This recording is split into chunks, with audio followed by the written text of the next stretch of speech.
யோக ஞான சித்தர் ஓம் ஸ்ரீ ராஜயோக குருவே, உங்கள் நாமம் பாட பாட இன்பம் பொங்கி வருமே. வாழக்கூடிய வாழ்க்கையை நீங்கள் எடுத்துக்கோங்க. உங்களுடைய ஆழ்மனதுக்கு பதிவுக்கு ஏற்றாப்புல தான் நீங்கள் வாழ்கிறீங்க. நீங்கள் என்ன கற்பனை செஞ்சு வச்சுருக்கீங்களோ, என்ன நினச்சிட்டு இருக்கீங்களோ அதுதான் உங்கள் மனம் ஆழ்மனம் வாங்கி அதுக்கேற்றாப்புல தான் நீங்கள் வாழ்ந்துக்கிட்டு இருக்கீங்க. உதாரணத்துக்கு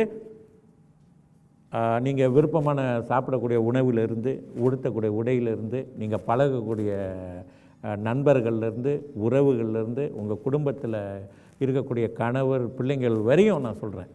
நீங்கள் என்ன உங்கள் மனசில் அந்த பதிவு இருக்கோ அதுக்கேற்றாப்புல தான் நடக்கிறீங்க.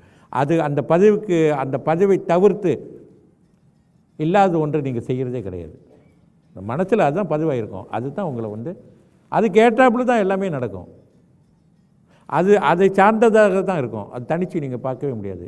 உங்களோட பேச்சியாக இருந்தாலும் சரி, ஒரு கேள்வியாக இருந்தாலும் சரி, ஒருவர் கேட்கக்கூடிய கேள்விக்கு நீங்கள் கொடுக்கக்கூடிய பதிலாக இருந்தாலும் சரி, எல்லாமே அந்த உங்கள் மனதில் என்ன அது பதிவாகி இருக்கிறதோ, எதை நீங்கள் பதிவு செய்திருக்கின்றீர்களோ அல்லது எது அதுவாக பதிவாகி இருக்கிறதோ அதுதான் உங்கள் வாழ்க்கை.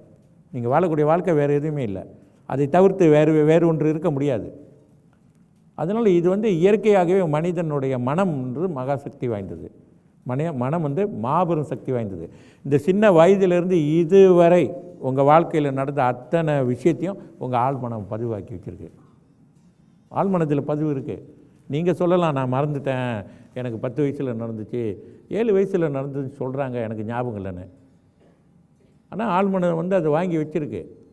சாதாரண நிலையில் இருக்கும்போது அதைத்தான் நனவு மனம் அப்படின்னு சொல்கிறோம். இன்னொன்று ஆழ்மனம் நம்ம உடலுக்குள்ளே இருக்குது.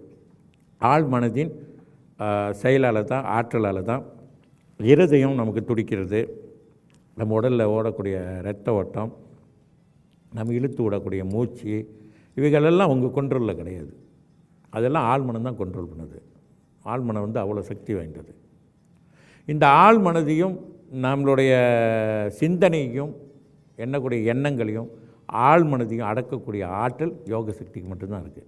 யோக சக்தி ஆழ்மனதையே கண்ட்ரோல் பண்ணும். அவ்வளோ பவர் உள்ளது. ஒரு நிலை பெறும்போது ஆழ்மனது சுலபமாக நம்ம கட்டுப்பாட்டுக்குள்ளே கொண்டு வந்துடலாம். நம்ம எண்ணுகிறபடி ஆழ்மனதை நம் விருப்பத்துக்கு ஆழ்மன சக்தியை பயன்படுத்த முடியும் யோக சக்தி துணை கொண்டு. யோக ஞான சித்தர் ஓம் ஸ்ரீ ராஜயோக குருவே, உங்கள் நாமம் பாட பாட இன்பம் பொங்கி வருமே.